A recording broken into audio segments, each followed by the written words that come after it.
E aí, higienistas, higienizados e prevencionistas prevenidos, tudo bem com vocês?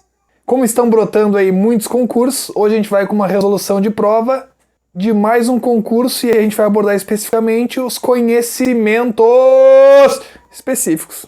Ah, cansei meu braço aqui. Então eu convido vocês a se inscreverem no canal, curtirem esse vídeo se gostarem do vídeo, né? Vamos para essa resolução aí, galera.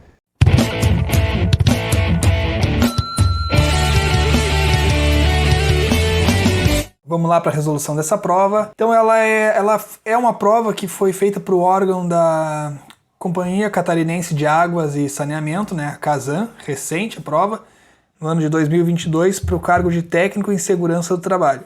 E a banca é a FEPESE, uma banca boa aí. Vamos lá, 21 então, pessoal. As edificações residenciais unifamiliares... Ah, desculpa, aqui ó, 21... porque é só os conhecimentos específicos, né? Então, por isso que partiu do número 21 aqui. As edificações residenciais multifamiliares, condomínios e conjuntos habitacionais necessitam ser acessíveis em suas áreas de uso comum. Assinale a alternativa que apresenta corretamente o valor do diâmetro necessário de uma área de manobra, diz aqui, de cadeira de rodas, sem deslocamento, e considerando uma rotação de 360 graus. Claro, vai depender de cada referência bibliográfica ali, né, que vai cobrar, mas essa aqui cobrou a NBR 9050, que fala da acessibilidade lá. Então, o que exige que se tenha lá de espaço, de valor do diâmetro, para esse caso aqui, é 1,5 metros. Então, gabarito letra C, o nosso embasamento é aqui, ó. Como eu falei, a BNT, a NBR 9050, que fala da acessibilidade a edificações, mobiliário, espaços e equipamentos urbanos. Então, aqui está o desenho. Tem várias condições, isso aqui é a linha C, vocês podem procurar lá e identificar, que percebe-se aqui ó, que o diâmetro, está mostrando aqui, 1,5 metros. Vamos para outra, 22. A acessibilidade permite o acesso das pessoas a todos os lugares, de forma segura e autônoma, possibilitando que as pessoas vivam de forma integrada em situação de igualdade de oportunidades e conforto. Beleza. Considerando um caso de sinistro, assinale a alternativa que corresponde corretamente à denominação do trajeto contínuo e devidamente protegido que deve ser percorrido pelo usuário até uma área segura. Como é que é o nome desse trajeto? É rota de fuga, né? Isso aqui bem tranquilo a questão. De novo aqui, a própria NBR trata disso, da rota de fuga. Aqui, ó, faixa de escape não tem. Saída de emergência não é tratada nessa NBR e não corresponde, claro, a esse conceito aqui. Caminho de emergência não tem também. Rota acessível acessível de saída não é. Até tem na norma isso aqui, mas não com esse nome. Eu vou mostrar aqui para vocês. Ó. Aqui a rota de fuga, o nosso gabarito. E aqui embaixo ó, diz o quê? Que é a rota acessível. Tá? Nomenclatura é outra aqui, então não tem isso aqui de saída. Por isso o nosso gabarito letra E, vou deixar aqui o embasamento. Se vocês quiserem dar uma lida nas demais aqui, na próxima aqui na verdade, na rota acessível, podem olhar. Bora para 23. Bora para 23. A indicação de acessibilidade nas edificações, de novo, tá? Nos espaços dos equipamentos urbanos deve ser feita por meio de símbolos internacionais de acesso. Então aqui está mostrando esse símbolo aqui, que é um cadeirante, uma plataforma ali, né? E uma escada aqui. Considerando as áreas destinadas à circulação, assinale a alternativa que corresponde corretamente à denominação do símbolo representativo da situação ilustrada acima. Então nós temos aí, como gabarito a 23, escada com plataforma móvel. Embasamento a própria NBR. Vamos para 24. Conforme a NBR, cobraram bastante, hein? Cobraram muito essa NBR aqui. Todos os estabelecimentos devem garantir uma faixa de circulação de pedestres, que garantam um trajeto seguro até o local de interesse. Assinale a alternativa que apresenta corretamente a largura mínima da faixa de circulação de pedestres em estacionamentos. Tá? Em estacionamentos. Então o que diz a NBR? Que a largura mínima para circulação de pedestres em estacionamentos corresponde a 1,20. Então olha aqui, ó, o embasamento, vocês podem ver que está aqui, 1,20. Bora para a próxima. Os agentes extintores de incêndio portáteis devem ser providos de meios que impeçam seu acionamento acidental. Beleza. Uma trava deve impedir que a válvula seja acionada quando aplicada uma determinada força. Assinale a alternativa que corresponde corretamente ao valor da força limite em newtons para travas em extintores portáteis com válvulas que são acionadas com a mão. Então, para válvulas, para travas, né, em extintores portáteis com válvulas que são acionadas com a mão, a gente deve levar em consideração esse valor da força limite, 400 newtons. Olha aqui, como a própria NBR menciona. Eu chamo que é a alternativa B aqui, né? Ó, a alternativa B não, a linha B da NBR, aí 15.808. Chamo atenção para esse aqui, ó, 200 newtons, que aí vai ser para válvulas que são acionadas com o dedo. Número 26. Os desenhos presentes nos projetos arquitetônicos e hidráulicos apresentam diferentes projeções e representações. Representações axonométricas, isso aqui é que quer dizer com perspectiva, tá? Com perspectiva de desenho. Representações pictóricas, que aí vem de pictogramas, as plaquinhas, pode-se dizer assim. Que a gente viu ali o pictograma do cadeirante lá na escada. Obtidas, na questão anterior, né? Obtidas projetando o objeto a ser apresentado a partir de um ponto infinitamente distante sobre um único plano de projeção. Cara, essa questão aqui, assinale a alternativa que corresponde corretamente ao tipo de axonometria ortogonal, na qual qualquer linha de projeção forma três ângulos iguais em relação aos eixos de coordenadas, equidispostas a 120 graus entre si, sendo que as dimensões nos três eixos são expressas na mesma escala. Que isso aqui corresponde a quê? Ao desenho isométrico, ó, ISO, que é a mesma, né? ISO mesmo, ó, mesma dimensão, que diz aqui, ó, as dimensões dos três eixos são expressas na mesma escala. Então é igual, corresponde a esse tipo de desenho. E é só lembrar que é no desenho isométrico ali que a gente pode fazer até os projetos de prevenção contra incêndio, né? PPCI. E aqui é só um modelo de que é esse desenho. Claro, aqui é de uma residência que eu botei, ó, aqui tem o chuveiro, tá, o registro geral, mas é só para ter uma noção de como que funciona. Isso aqui poderia ser a mesma coisa, essa tubulação, para ir para uma caixa de hidrante, por exemplo. Então vamos para 27. O ruído intermitente é aquele que possui pouca variação durante um certo período, não sendo considerado o valor como ruído de impacto e medido em decibéis. Considerando os limites para as condições de salubridade, então é a NR15 aqui, ó, assinale a alternativa que indica corretamente o valor máximo de um ruído intermitente em decibéis a que um trabalhador pode estar exposto por 2 horas. Bom, isso aqui geralmente as bancas não exigem que saiba toda a tabela, né? Mas é interessante que se saiba isso aqui, ó. A gente tem um nível de ruído, e a gente tem aqui a máxima exposição de área permitida, tá? De área permitida. Então a gente tem isso aqui.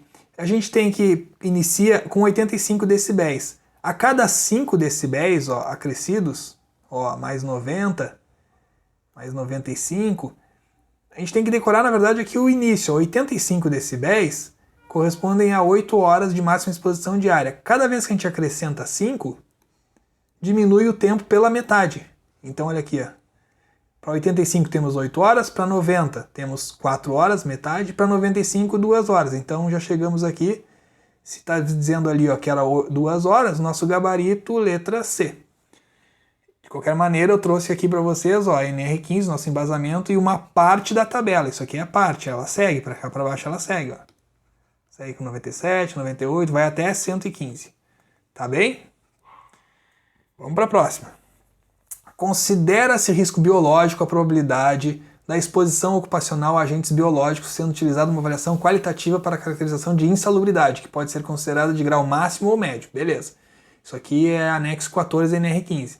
Considerando as atividades que envolvem o contato permanente com agentes biológicos, assinale a alternativa que apresenta corretamente o trabalho ou operação que tem um grau de salubridade máximo, grau máximo. Já vamos direto para o nosso gabarito aqui, que é a coleta de lixo. Todos esses demais aqui é 20%, né? Só tem 2 opções, máximo, corresponde a 40% de insalubridade, e o médio 20%. Então todos aqui são 20%, médio. Embasamento aí, ó. Depois deem uma lida aí, tá bem? Vou deixar aqui para vocês só darem uma lida. 29. O enfermeiro do trabalho tem entre suas funções a elaboração de projetos e aplicação de análises de prevenção de doenças relacionadas ao trabalho. Considerando o regime de trabalho integral, de dedicação para as atividades do SESMIT, o Serviço Especializado em Engenharia de Segurança e Medicina do Trabalho, assinale a alternativa correta sobre o número mínimo de horas que o enfermeiro do trabalho deve se dedicar diariamente à função. Gabarito, letra D, tranquila essa questão.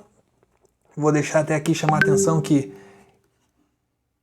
esse mesmo tempo serve para o engenheiro de segurança do trabalho e para o médico do trabalho também, além do enfermeiro, né? Então, no mínimo ele tem que estar ali 3 horas, parcialmente, e tempo integral 6 horas. 30. Devido à contratação de novos funcionários, uma empresa da área de metalurgia necessitou atualizar a composição do SESMIT e após as contratações, a empresa que possui um grau de risco 4 apresenta cerca de 1.500 funcionários. Assinale a alternativa que descreve corretamente o número de técnicos de segurança do trabalho que a empresa deve possuir. Assim, o pessoal diz, é ruim, tem que decorar. Na verdade, o que se recomenda? Identifica onde tu vai trabalhar, para que tu está fazendo aquele concurso, verifica lá quantos funcionários tem aquela empresa que tu pretende entrar, e aí decora o número de funcionários do SESMIT para aquela empresa. Eu não sei se aqui foi real, aqui, se a Casan tem isso aqui, eu não sei nada de quantidade, mas olha só, se daqui a pouco lá a Casan tem 1.500 funcionários e é grau de risco 4, vocês têm que saber, né? Penso eu. Mas não decorar toda a tabela, geralmente direcionar. Eu faço isso, quando vou para um concurso que eu sei para que é, eu estudo e decoro só o que é condizente com aquela realidade daquela empresa. Então, olhando aqui, se é grau de risco 4, e cerca de 1.500 funcionários, está nessa tabela aqui, ó. Está nessa coluna, está nessa coluna e nessa linha, né, que é o grau de risco 4. Então nós temos ali 5 aqui, ó, bem aqui, 5 técnicos em segurança do trabalho. Então, alternativa letra A. 31. Referente à CIPA, ó, tem como objetivo a prevenção de acidentes e doenças relacionadas ao trabalho. Beleza. Sobre o funcionamento da CIPA, assinale a alternativa correta, tá? Em relação à frequência das reuniões ordinárias da CIPA para uma microempresa com grau de risco 1. Olha que interessante aqui. E aí? A gente sabe que normalmente a reunião da CIPA é mensal, mas agora com a nova atualização da NR5, a nova atualizada, a gente tem para microempresa com grau de risco 1 que as reuniões podem ser bimestral. Não só para ela, também para empresas de pequeno porte que sejam grau de risco 1 e 2. Aí as reuniões poderão ser bimestrais. Bacana isso aqui, hein? A questão aí foi boa. Próxima. A Comissão Interna de Prevenção de Acidentes, CIPA, deve manter toda a documentação referente às suas atividades no estabelecimento à disposição da inspeção no trabalho. Beleza. Assinale a alternativa que apresenta corretamente o prazo mínimo na qual a documentação deve ser mantida. Bom, essa aqui, como é que eu decorei, sabia? Essa aqui eu acertei porque eu decorei. CIPA NR5? Então quantos prazo mínimo aí para se manter em anos? Quanto é? 5. Tá aqui, ó. Lá no item 5.9.2 diz que a CIPA ela tem que manter aí toda a documentação pelo prazo mínimo de 5 anos. Beleza, tranquila, vamos para a próxima. 33, meio grandinho, hein? Para o controle dos riscos aos quais os trabalhadores que lidam com redes elétricas estão expostos, devem ser previstas e adotadas medidas de proteção coletivas e individuais. Analise as afirmativas abaixo sobre as medidas de proteção coletivas e individuais. Vamos lá. 1. As medidas de proteção individuais compreendem prioritariamente a desenergização elétrica. Errado. Não são individuais, sim coletivas. 2. Na impossibilidade de desenergização da rede, devem ser utilizadas outras medidas de proteção individuais? Não, primeiro coletivamente, são outras medidas coletivas que depois eu vou mostrar para vocês quais são. 3. Quando as medidas de proteção coletivas forem tecnicamente inviáveis ou insuficientes para controlar os riscos, devem ser adotados equipamentos de proteção individual específicos. Essa aqui está correta. 4. É vedado o uso de adornos pessoais nos trabalhos com instalações elétricas ou em proximidades. Também, perfeito. Então, nosso gabarito, olhando aqui, nós temos a letra B. A B aqui, ó. Que são corretas apenas as afirmativas 3 e 4. O embasamento para essa questão está todo aqui, ó. 10.2.8, nessa primeira etapa aqui, que são as medidas de proteção coletiva. Ah não, era até aqui, ó. E depois nesses outros itens aqui. Não vou ler para vocês vão perceber aqui, se vocês derem uma lida, vocês vão verificar já porquê do gabarito. Para não ficar maçante ficar lendo o que está disponível aqui. Aqui, como eu só falei que eu ia dizer para vocês, ó, que devem ser utilizadas outras medidas, aqui estão as outras medidas.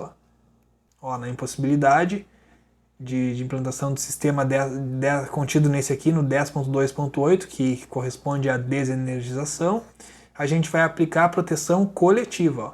E aí alguns exemplos: isolação das partes vivas, obstáculos, barreiras, sinalização, sistema de seccionamento automático, de alimentação, bloqueio e religamento automático. Beleza? Próxima.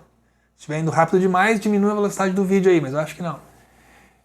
Os equipamentos de proteção individual, EPI, são utilizados pelo trabalhador de forma individual, claro, proporcionando segurança e saúde no trabalho. Assinale a alternativa que apresenta corretamente o que é responsabilidade do empregado quanto ao EPI. O empregado tem como responsabilidade o que é a guarda e conservação. Na medida que for entregue o equipamento para o funcionário, ali ele tem que ser responsável pela guarda e conservação. Recomendo que deem uma lida nesse item 6.7.1, que cabe ao empregado. Cai muita questão assim, que eles costumam tentar nos confundir colocando aqui, ó, o que cabe ao empregador. Então, atenção. Aqui cabe ao empregado, ao trabalhador, né? E lá embaixo ao empregador. Então, a gente pode perceber que esse item B aqui, ó, fala que o empregado é responsável pela guarda e conservação do EPI.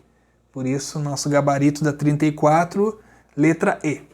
Assinale a alternativa que corresponde corretamente à denominação dada a instalações elétricas que são alimentadas por tensões não superiores a 50 volts em corrente alternada ou 120 volts em corrente contínua entre fases ou entre fase e terra. Isso aqui é bacana, cai bastante. O que acontece aqui, ó? Como é que eu decorei? Ó? Primeiro eu botei assim, ó, corrente CA, CC. Isso é ordem alfabética, ó. CA, né? Depois vem CC. Um pequeno e um grande. Um pequeno e um grande. Que são esses intervalos. Então repare aqui, ó. Isso aqui eu que estou falando é os volts, né? De 50 até 1000 e de 120 até 1500, isso aqui é baixa tensão. Baixa tensão. Beleza. Repare agora aqui, ó. Acima dos maiores valores aqui, né? Ó. Acima de 1000, acima de 1500. Então nós temos o quê? Você já sabe, né? Alta tensão. E abaixo desses menores valores aqui, ó, abaixo, temos abaixo de 50 e 120, né? E 50 em corrente alternada e 50 e 120 em corrente contínua. Abaixo temos a extra baixa tensão. Então, por isso o gabarito letra E. Uma coisa aqui, ó, essa norma, a NR10 aqui, ela não se aplica, tem até um item lá, não se aplica, isso aqui cai em prova também, não se aplica a extra baixa tensão, tá? Mas ela conceitua o que é a extra baixa tensão, que é o que está dizendo aqui no enunciado, tá bem? Bora para a próxima. 36, outra grandezinha aqui. Nos locais de instalação de máquinas e equipamentos, as áreas de circulação devem ser devidamente demarcadas em conformidade com as normas técnicas oficiais. Então, analise as afirmativas abaixo com base nos arranjos físicos e instalações de máquinas. Essa questão aqui, ó, por exemplo, essa aqui caiu no meu e-book que eu tenho, que eu fiz, tá à venda até, botei no divulgação aqui na página do YouTube, o e-book de 200 questões comentadas, né, de conhecimentos específicos. E tem isso aqui, então essa aqui a gente poderia matar tranquilamente. Então analise as afirmativas abaixo com base nos arranjos físicos e instalações de máquinas. As áreas de circulação devem ser mantidas desobstruídas. Correto. Nas máquinas móveis que possuem rodízios, pelo menos um deles deve possuir travas. Errado. Tem que ser no mínimo 2. 2 rodízios, né? Não é só num deles, no mínimo 2. As máquinas estacionárias devem possuir medidas preventivas quanto à sua estabilidade, permitindo deslocamentos... Não pode permitir isso. Elas têm que estar fixas ali e seguras. E as ferramentas utilizadas no processo produtivo devem ser organizadas e armazenadas ou dispostas em locais específicos para cada finalidade. Tá correto, então, nosso gabarito, letra B. E o embasamento, aqui. Eu risquei lá, né? Mas é NR12 e tá todo mencionado aqui para vocês. Tranquilo?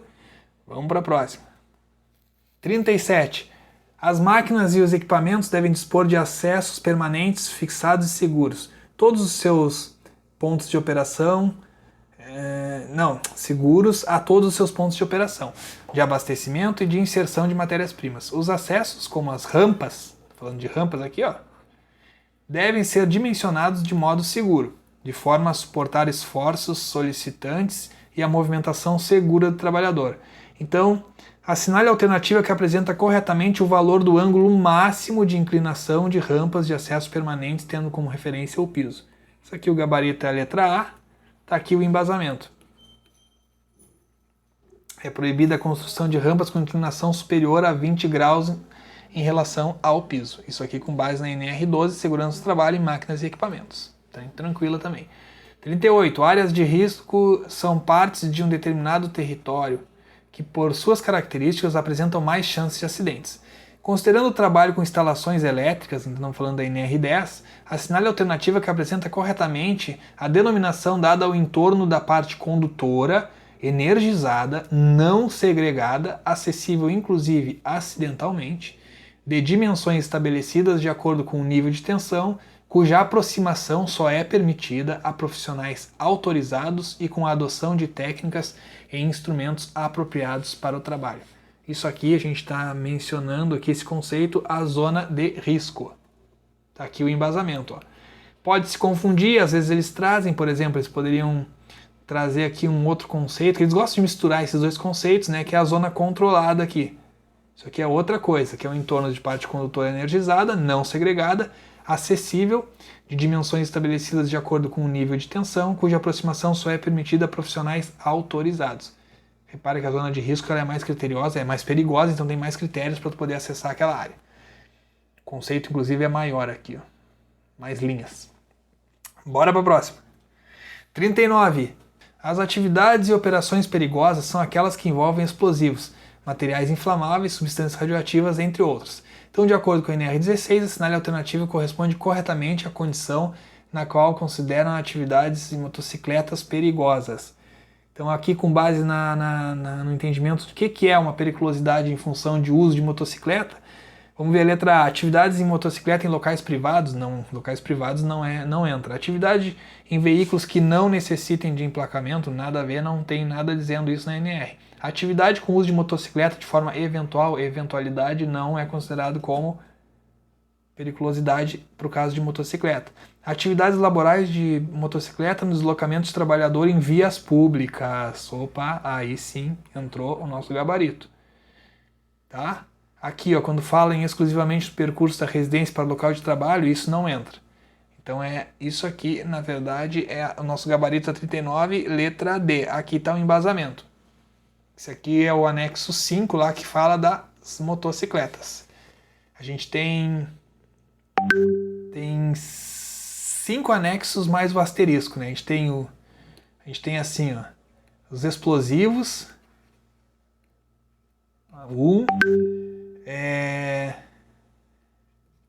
Os inflamáveis. No 2, segurança patrimonial. No 3. No 4 é eletricidade. No 5, que a gente já viu, né? É a motocicleta. E tem mais aqui um asterisco, por exemplo, não é um anexo 6, é um anexo asterisco, que fala das radiações ionizantes. Isso aqui só para daqui a pouco, né, serve para alguma coisa aí para vocês no futuro. Então vamos lá. 40. A ergonomia aborda as interações entre seres humanos e as condições de trabalho, estabelecendo normas para melhorar esse relacionamento. Nas condições de levantamento, transporte e descarga individual de cargas, é vedado o levantamento não eventual de cargas que possa comprometer a segurança e a saúde do trabalhador, a partir de uma distância de alcance horizontal de pega em relação ao corpo. Qual seria então o valor limite da distância de pega em relação ao corpo? Bom, o que vocês acham? Isso aqui, ó, eu decorei assim, ó, sabia? É a letra E. A gente sabe que a gente tem uma distância máxima lá que a gente pode carregar carregar qualquer coisa durante uma distância de 60 metros. Então eu vou pegar essa caixa para transportar, por exemplo, vou levar ela para uma distância de 60 metros. E quanto de distância do meu corpo? 60 centímetros. Eu peguei assim, né? Pode ser meio babaca, mas não decorei e nunca mais errei assim. E nunca mais esqueci. Então tá aqui o embasamento, NR17, não vou ler para vocês, mas é justamente o que diz ali, é a distância de 60 centímetros. Desculpa o barulho. 41 agora. O conjunto do mobiliário do posto de trabalho deve apresentar regulagens que permitam adaptá-lo às características antropométricas que atendam ao conjunto dos trabalhadores envolvidos e à natureza do trabalho a ser desenvolvido. Para o trabalho manual, os planos de trabalho devem proporcionar ao trabalhador condições de boa postura, visualização e operação, atendendo a alguns requisitos mínimos. Quais são esses requisitos mínimos? Está perguntando aqui a alternativa correta. Vamos para as características dimensionais devem possibilitar o posicionamento e a fixação dos segmentos corporais de forma a não comprometer a saúde e ocasionar posturas nocivas. Errou aqui. Não é essa aqui. Não pode ser postura nociva, né, prejudicial ao trabalhador. B. A área de trabalho deve ocorrer fora da zona de alcance. Não, tem que ser dentro da zona de alcance para maior conforto. C. A altura e as características da superfície de trabalho devem ser compatíveis com o tipo de atividade, com a distância requerida dos olhos ao campo de trabalho e com a altura do assento. Beleza, é isso aí. Esse é o nosso gabarito. Por que a D está errado? Vamos lá. Para o trabalho sentado é necessário que se tenha espaço suficiente para as pernas e pés, na base no plano de trabalho, afastando o trabalhador o máximo possível do ponto de operação. Aí já começou a bobagem. Ó. Para o trabalho em pé, deve-se reduzir o espaço para os pés na base do plano de trabalho. Nada a ver. Nada a ver. O nosso embasamento, de novo NR17, né, aqui em cima. Pô, é uma seta. E aqui eu não vou ler tudo, mas está tudo mencionado aqui. Tá bem? Fica a leitura aí para vocês. NR18 aborda a implementação de medidas de controle de sistemas preventivos de segurança nos processos, nas condições e no meio ambiente de trabalho da indústria da construção. As áreas de vivência devem ser projetadas de forma a oferecer aos trabalhadores condições mínimas de segurança, de conforto e de privacidade. Assinale a alternativa que apresenta corretamente o valor da distância máxima do deslocamento do trabalhador do seu posto de trabalho até a instalação sanitária mais próxima. Qual é a distância, então, que ele pode percorrer até chegar a esse ponto que ele quer, né? Que é a instalação sanitária. Nós temos o gabarito 150 metros. Tranquilo, com medida é isso aí, ó. Já vai direto. Ó, tá aqui. E eu chamo atenção para isso daqui, ó. Tem também, perguntam bastante quando é referente ao fornecimento de água potável, né? No posto de trabalho, que por meio de bebedouro ou dispositivo equivalente. Não pode, ó, não pode haver deslocamento superior a quê? 100 metros no plano horizontal e 15 metros no plano vertical. Então, por exemplo, num edifício lá, não pode botar água lá embaixo, ele tem, sei lá, 30 metros. E aí tu tá lá em cima aqui, não pode ter essa distância maior de 15 metros, né? E o horizontal é normal mesmo aqui, né? Digamos que seja um estabelecimento térreo, tu tá aqui, a pessoa tá ali, quer tomar água, o bebedouro tá aqui, ó. Parece um chuveiro, é um bebedouro. Então, não pode ser maior que 100 metros, tá? Nessa horizontal, distância aqui, e aqui a vertical. Beleza? Vamos para outra. 43. No ambiente de trabalho da construção civil, de novo, ó, fornecimento de água potável, filtrada e fresca para os trabalhadores é obrigatório. O número de unidades de bebedouros ou outros dispositivos semelhantes deve ser proporcional ao número de trabalhadores no canteiro. Assinale a alternativa correta sobre o número de bebedouros necessários a um canteiro de obras que apresenta um grupo de 75 trabalhadores. Então a norma vai dizer, para a NR18 lá, é 1 para cada 25 funcionários. Um bebedouro para cada 25 funcionários. Se nós temos aqui 75, quantos vão ser? 3 bebedouros. Alternativa C. O embasamento está aqui. Perfeito? Então 43 é a letra C. Bora para outra. Estamos chegando ao fim.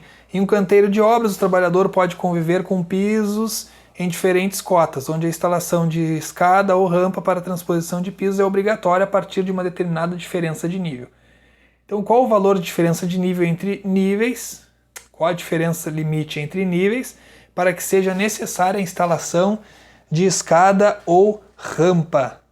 Isso aqui também não tem, é direto 40 centímetros, porque é o que diz aqui na norma, na NR18, principalmente nesse item aqui, né, ou melhor, exclusivamente no item 18.8, que diz que tem que ser instalada, que é obrigatória a instalação de escada ou rampa para transposição de pisos com diferença de nível superior a 0,4 metros, ou 40 centímetros, né, como meio de circulação de trabalhadores. Então, galera, eu tenho um recado muito importante para vocês. Eu elaborei um livro eletrônico, né, um e-book, para quem tem interesse em entrar no mundo dos concursos. Com o conteúdo abordado nele, eu pretendo encurtar o caminho e contribuir com a aprovação de vocês. Sendo sincero, esse material me ajudou muito na aprovação de muitos concursos. Esse material tem 200 questões de conhecimentos específicos de saúde e segurança do trabalho, todas comentadas, que eu acabei dividindo assim: 163 questões das NRs, das normas regulamentadoras, e 37 questões que abordam fundamentos de saúde ocupacional, toxicologia, legislação previdenciária e trabalhista, política nacional de SST também no âmbito do SUS, entre outras. E dessas 200 questões, 73 questões são questões inéditas. Como a gente pode perceber, quem acompanha aí o mundo da segurança do trabalho, recentemente tiveram muitas atualizações nas normas, que não teve tempo ainda de sair concurso com essas atualizações. Então, o que eu fiz? Elaborei 73 questões inéditas para apresentar para vocês, para que a gente possa já estar preparado com base nessas normas atualizadas. E as bancas são diversas, tá? Sebrasp, que é a CESP, FCC, FAURGS, Fundatec, Sesgran Rio, Unifil, várias bancas. Então quem tiver interesse, o valor promocional é de R$ 49,90. Então quem tiver interesse, pode me chamar direto no WhatsApp. Vamos para 46 então, que fala o seguinte: para trabalhos em altura, nas obras de construção civil, um dos principais itens utilizados são os andaimes, podendo ter seu acionamento manual ou motorizado. Considerando os andaimes suspensos com acionamento manual, assinale a alternativa que apresenta corretamente o valor do comprimento máximo do piso de trabalho. Então a gente pode observar que o nosso gabarito é a letra C, 8 metros. Por quê? Qual é o embasamento? Aqui. Claro que a gente tirou da NR18, né? o subitem 18.12.26, que fala que o andaime com acionamento manual deve possuir piso de trabalho com comprimento máximo de 8 metros. Vamos para 47. Nas obras civis que utilizam plataformas flutuantes, as mesmas devem estar regularmente inscritas na capitania dos portos e deve haver trabalhadores capacitados em salvamento e primeiros socorros. Considerando que 40 trabalhadores atuam numa plataforma flutuante, assinale a alternativa correta sobre o número de trabalhadores capacitados em salvamento e primeiros socorros que deve existir na plataforma. E eu digo aqui que a letra D, essa eu sabia responder, porque na plataforma flutuante a gente precisa de trabalhador com capacitado em salvamento e primeiros socorros, né? Na proporção de 2 para cada 20 trabalhadores. Como aqui a gente tem 40 trabalhadores, nós vamos precisar de 4 capacitados, né? Primeiro grupo de 20 temos que ter 2, mais o grupo de 20 mais 2, então 4. Vamos, tá, que a gente está no final, em 48. Um espaço confinado é qualquer área ou ambiente não projetado para ocupação humana contínua que possua meios limitados de entrada e saída, cuja ventilação existente é insuficiente para remover contaminantes ou onde possa existir a deficiência ou enriquecimento de oxigênio. Então isso aqui, galera, já guardem aí, ó, que isso é o conceito para espaço confinado, que também no enunciado a gente também aprende, né? Então, a realização de atividades e operações em espaços confinados é vedada sem a prévia capacitação dos trabalhadores. Perfeito. Então, assinale a alternativa que apresenta corretamente a frequência da capacitação periódica para os trabalhadores autorizados, vigias e supervisores de entrada em espaço confinado. Bom, cada um tem um curso específico, né? Cada trabalhador ali tem que ter o seu curso específico. O que eu quero me referir é isso aqui, ó. Que, por exemplo, nós temos os autorizados e vigias, que eles têm que ter o curso com carga horária de 16 horas. Nós temos depois os supervisores de entrada, que tem que ter um curso, né, com 40 horas, a carga horária. Tá bem? E todos esses aqui, esses trabalhadores, eles têm que ter uma reciclagem, né, uma capacitação periódica a cada 12 meses. Periodicidade para os treinamentos. E o embasamento está aqui. Na NR33, diz aqui, ó, no 33.3.5.3 que todos os trabalhadores autorizados, vigias e supervisores de entrada devem receber capacitação periódica a cada 12 meses, ó, com carga horária mínima de 8 horas. Vamos para 49. Considera-se trabalho em altura toda atividade executada acima de 2 metros do nível inferior onde haja risco de queda. Então analise as afirmativas abaixo considerando os requisitos mínimos e as medidas de proteção para os trabalhos em altura.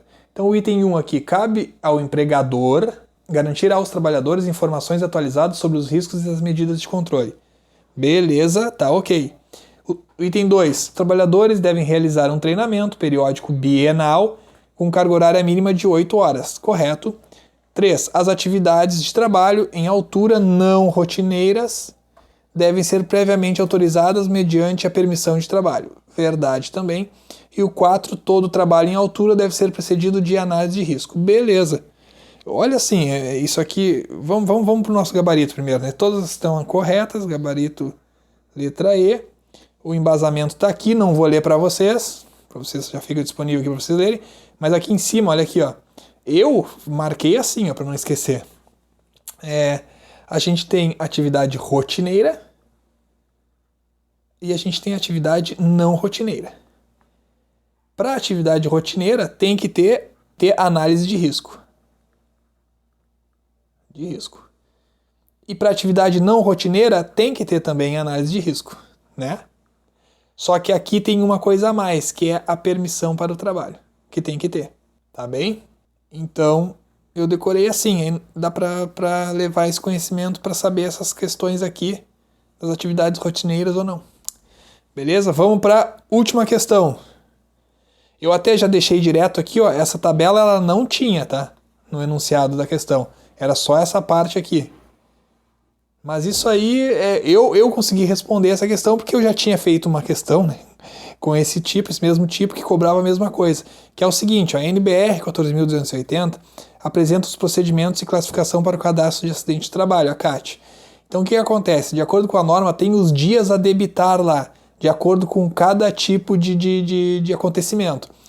Então, vamos direto aqui, ó. Assinale a alternativa que indica corretamente o número de dias debitados para os cálculos lá de taxa de gravidade, né? Em casos de morte. Morte a gente olha aqui, ó, na primeira linha, 6.000. Então, gabarito, letra B, já era. Para cada tipo, a incapacidade permanente vai ser também 6.000, ó.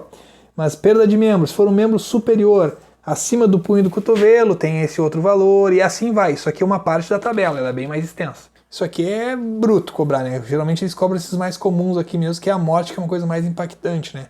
Mas a incapacidade permanente total, ó, também 6.000. Isso aqui eu vi depois. Tá bem? Valeu então, obrigado galera!